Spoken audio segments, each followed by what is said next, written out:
Look at what we got here with this little classic. I believe it's a 1974 Honda XL 125. It does not currently run, but we're gonna definitely get her running. Go over a few things about it. Get her back on the road and in good shape. She's got the custom exhaust there. So loud it'll stop your cousins from kissing. I think that thing's made out of an old washer parts or something like that. Custom made, beautiful dent in her there. Little 125cc, very simple, key hin carb on her. Got a battery and lights is what it came with it. Stock, does not have it on anymore, as a lot of people just take all the lights and components off to make it a little dirt bike around the farm or whatever else. They're good little units, so it's missing a few little components, but we're gonna get her going here. Take apart the carb first and go through a few things. Just heat it up a little bit. That old brittle plastic might crack when you go to take it off the intake. So heat it up a little bit. Doesn't hurt.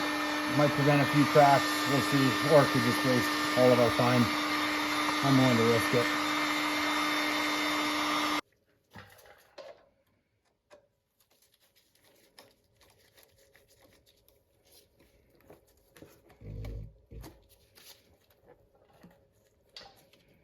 Take off that intake boot. Then we just have those two 10 mil nuts on the flange there. The carb to the head. As you can see, the carburetor's obviously plugged up since we're opening the little drain valve for the bowl, and nothing is coming out of the line there at all. So that means it is not getting fuel into the bowl, likely just the little needle and seats plugged up, as well as the jets, and we'll see how dirty it is. You can smell the old gas at this point, but there should be fuel flowing out of there when you open up that drain screw on the bowl.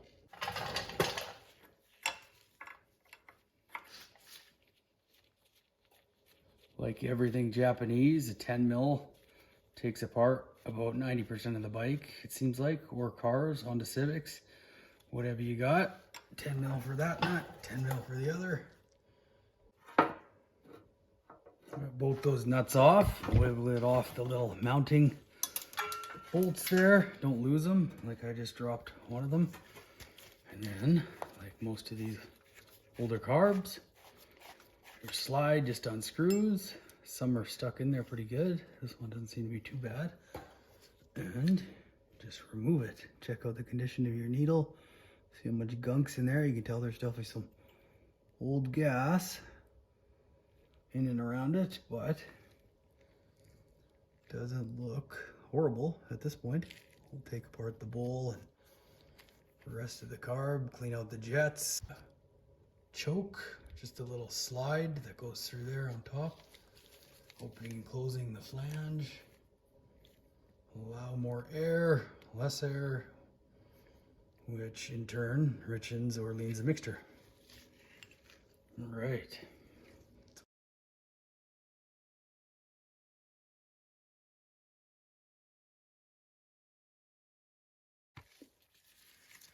This bowl doesn't have screws holding it on, just has this fancy little spring clip. And these older ones, they get quite stiff. There we go. Take them off. Thought I was gonna have to call Hulk Hogan there.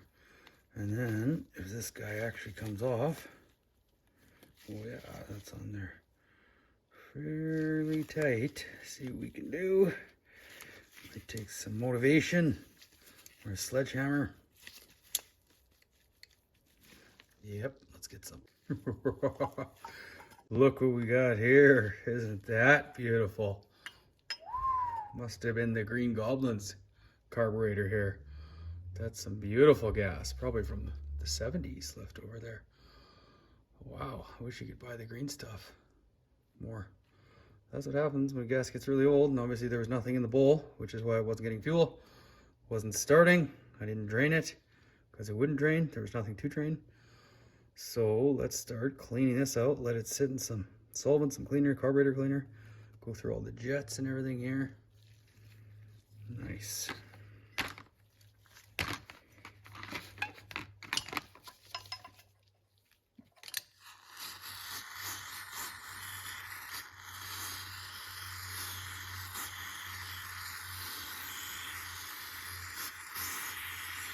let that soak up some of this choke and carb clean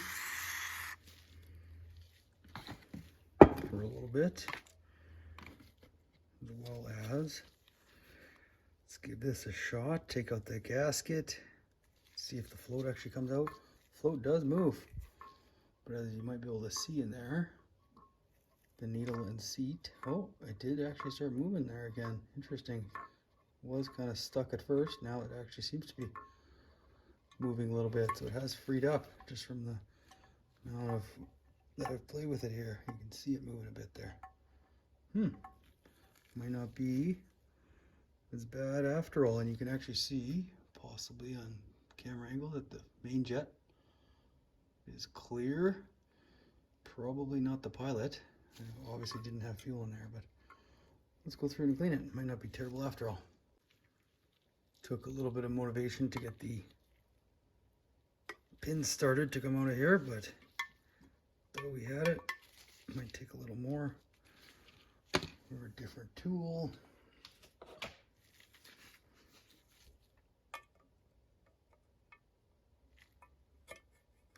Some good old corrosion on there. Floats, old metal floats. And you can see the little tab has been bent up a little bit. I'm not sure if that's factory or not. To stop the flow a little more sooner than later. There is some fluid in the floats. That's not good. Some old gas in there. So one of those is leaking. And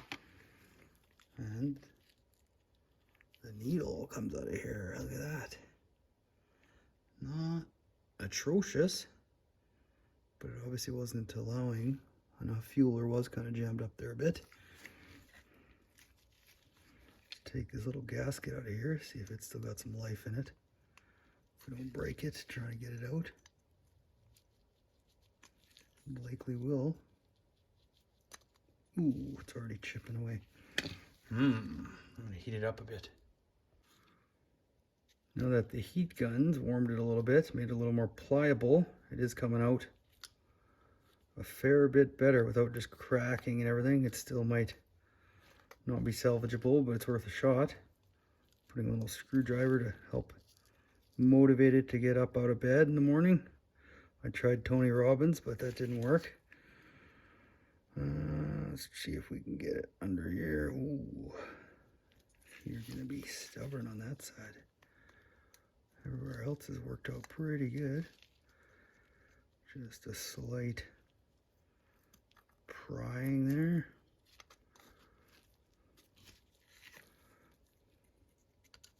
See if we can get under from this side. There we go.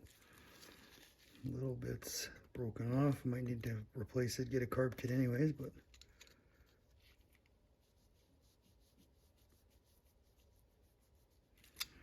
and that screwdriver's getting a little wide to get in that side.